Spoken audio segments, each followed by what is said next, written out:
Why do Jews and Arabs or Muslims hate each other?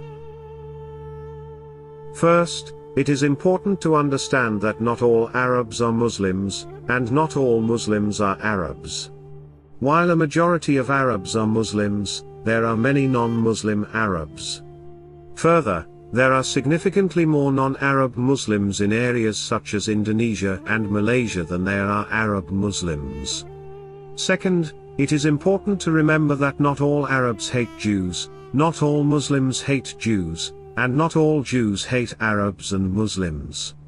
We must be careful to avoid stereotyping people. However, generally speaking, Arabs and Muslims have a dislike of and distrust for Jews, and vice versa. If there is an explicit biblical explanation for this animosity, it goes all the way back to Abraham. The Jews are descendants of Abraham's son Isaac. The Arabs are descendants of Abraham's son Ishmael.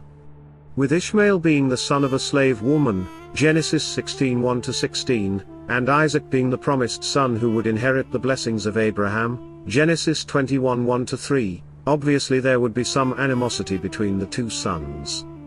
As a result of Ishmael's mocking Isaac, Genesis 21:9, Sarah talked Abraham into sending Hagar and Ishmael away, Genesis 21:11-21. Likely, this caused even more contempt in Ishmael's heart toward Isaac. An angel told Hagar that Ishmael would be the father of a great nation, Genesis 21:18, and, interestingly, that Ishmael would be a wild donkey of a man, his hand will be against everyone and everyone's hand against him, and he will live in hostility toward all his brothers, Genesis 16:12. However, the ancient root of bitterness between Isaac and Ishmael does not explain all of the hostility between Jews and Arabs today.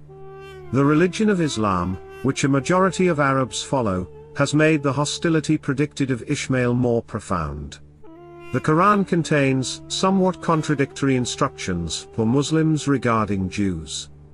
At one point it instructs Muslims to treat Jews as brothers, and at another point commands Muslims to attack Jews who refuse to convert to Islam. The Quran also introduces a conflict as to which son of Abraham was truly the son of promise. The Hebrew scriptures say it was Isaac. The Quran says it was Ishmael.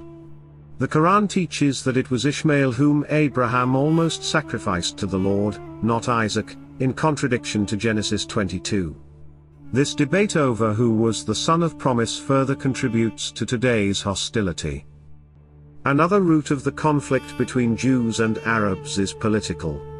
After World War II, when the United Nations gave a portion of the land of Israel to the Jewish people, the land was ruled by the British and primarily inhabited by Arabs, although 1/3 of the population was Jewish.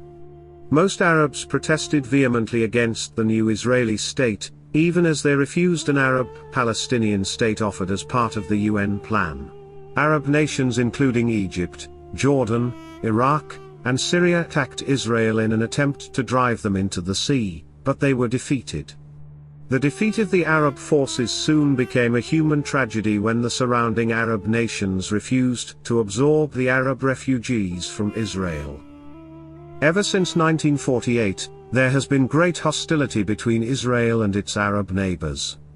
The tensions have been stoked by political rhetoric, and the existence of groups such as Hamas with their continuing obsession with wiping out the Zionist entity and reversing the results of 1948. Israel exists on one tiny piece of land surrounded by much larger Arab nations such as Jordan, Syria, Saudi Arabia, Iraq, and Egypt. It is our viewpoint that, biblically speaking, Israel has a right to exist as a nation in its own land that God gave to the descendants of Jacob, grandson of Abraham, Genesis 12:7. While there is no easy solution to the conflict in the Middle East, Psalm 122:6 declares, "Pray for the peace of Jerusalem, may those who love you be secure."